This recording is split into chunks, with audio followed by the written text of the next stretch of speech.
আসসালামু আলাইকুম, আমি ইয়াসি জুবাইর অনেক বলছিলাম কিউটিভ লার্নিং সেন্টারের পক্ষ থেকে।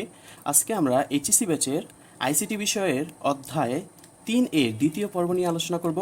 প্রথম পর্বে আমরা তৃতীয় অধ্যায়ে সংখ্যা পদ্ধতি এই সম্পর্কে আলোচনা করেছিলাম এবং সংখ্যা পদ্ধতি অর্থাৎ ডেসিমাল, বাইনারি, অক্টাল, হেক্সাডেসিমেল এগুলোর বেসিক ধারণা দিয়েছিলাম। একটি গুরুত্বপূর্ণ বিষয় বলে নেই, কেউ যদি আজকে এই ক্লাসটিতে প্রথম হয়ে থাকে তাহলে অবশ্যই তুমি পর্ব 1 দেখে নিবে, কারণ পর্ব 1-এর সাথে আজকের ক্লাসটি রিলেটেড।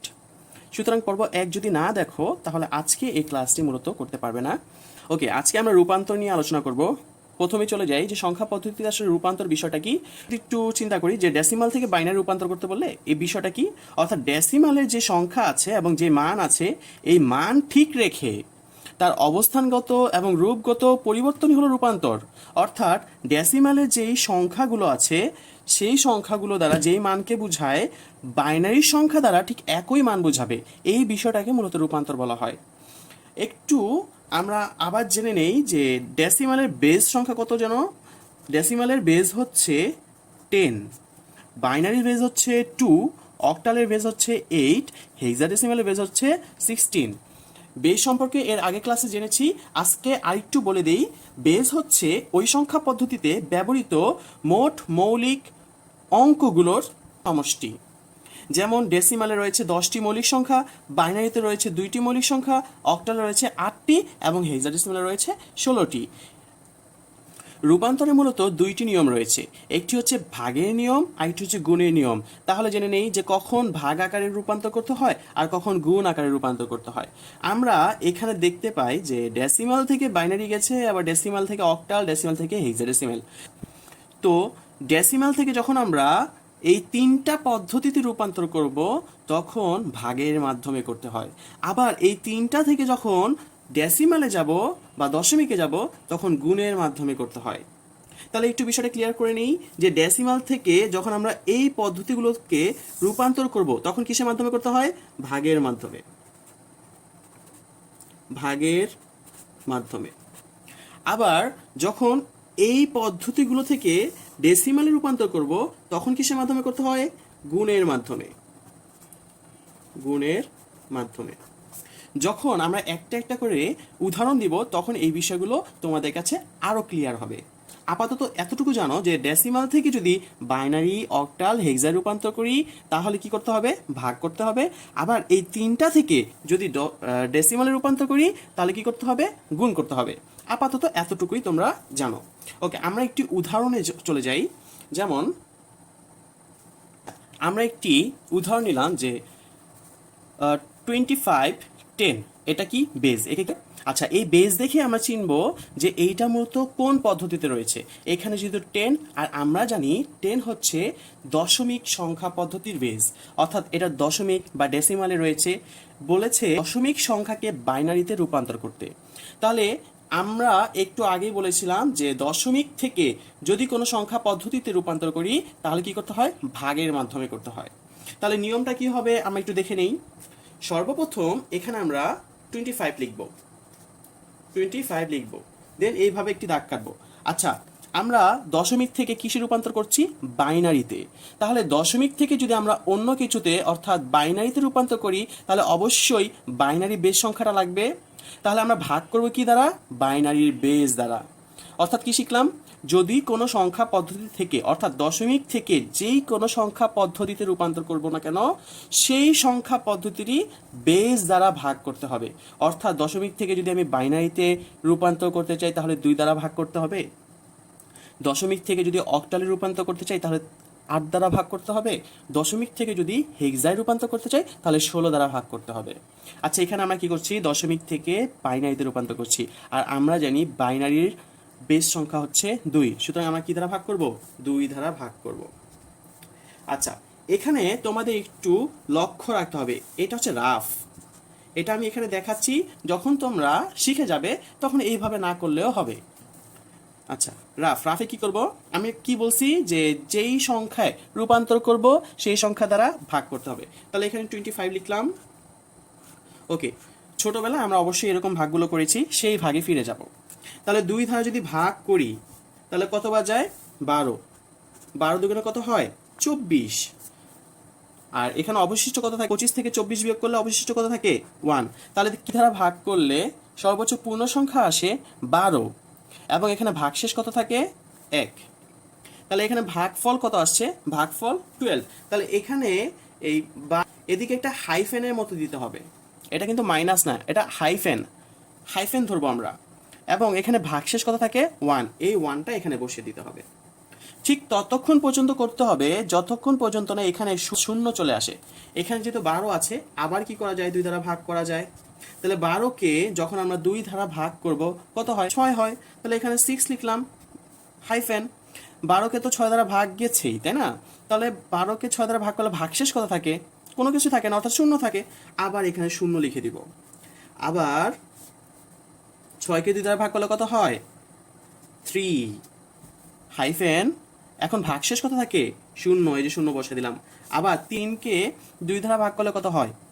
1.5, কিন্তু 1.5 তো লেখা যাবে না, দশমিক চলে আসছে। তাহলে আমরা একটু এখানে চলে যাই, আবার এখানে 3 দিলাম, এখানে 2।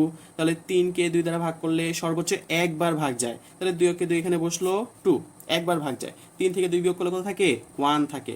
অর্থাৎ এই যে ভাগফল, এই ভাগফলটা আমরা প্রথমে লিখব হাইফেন, আর এখানে ভাগশেষ কত থাকে?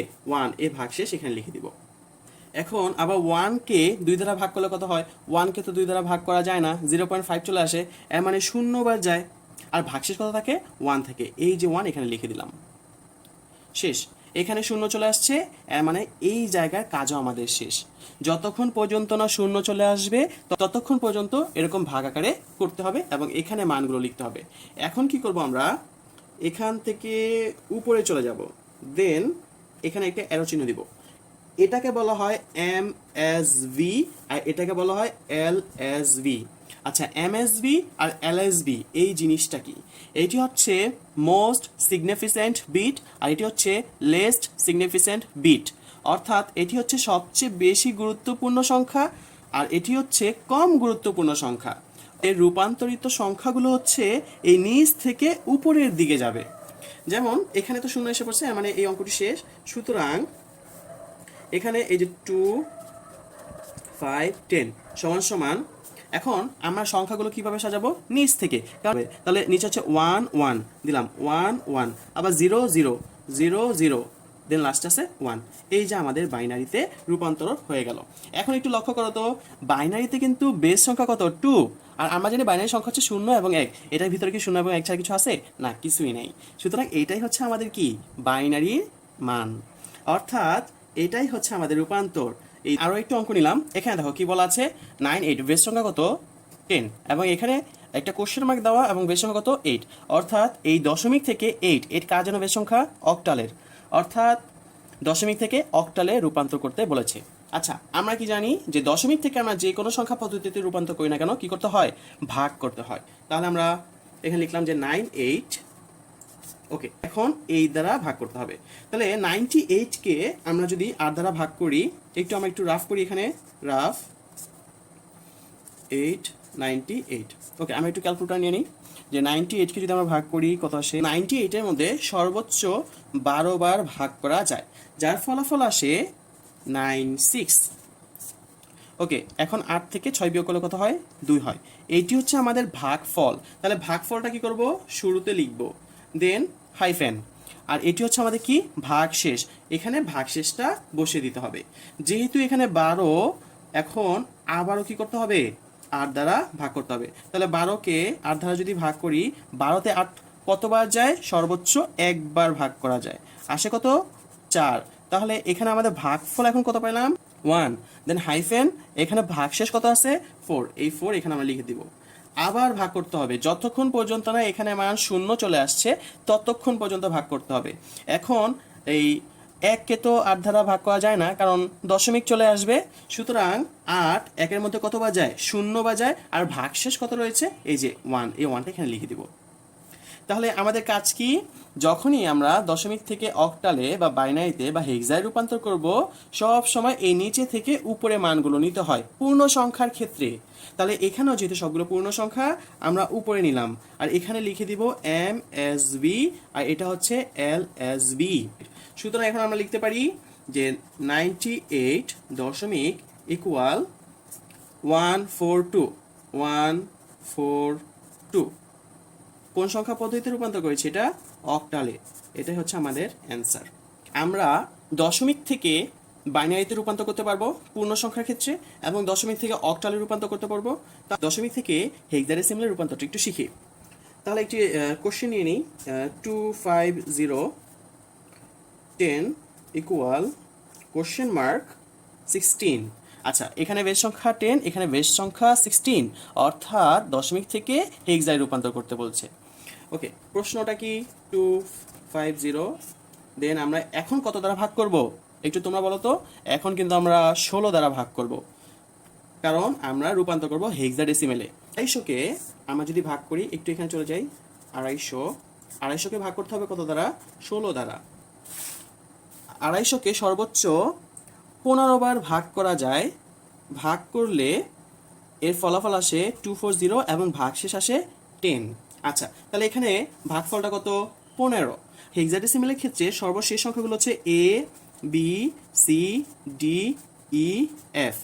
এ দ্বারা 10কে বোঝায়, বি দ্বারা 11, সি দ্বারা 12, ডি দ্বারা 13, ই দ্বারা 14 এবং এফ দ্বারা বোঝায় 15। তাহলে এফ দ্বারা যেহেতু 15কে বোঝায়, হেক্সাডেসিমেলে 15 মানে কি? এফ। সুতরাং এখানে 15 লিখতে হবে এবং ব্র্যাকেটে দেব এফ হাইফেন ভাগশেষ। এখানে কত আছে?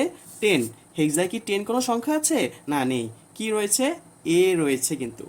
সুতরাং এখানে আমরা 10 ব্র্যাকেটে এ দিয়ে দিব। আবার যখন এখানে ভাগ করব কত দ্বারা? 16 দ্বারা। 15কে কি 16 দ্বারা ভাগ করা যায়? যায় না, দশমিক চলে আসবে, তাই না? সুতরাং 15তে 16 শূন্যবার রয়েছে, আর ভাগশেষ কত থাকে?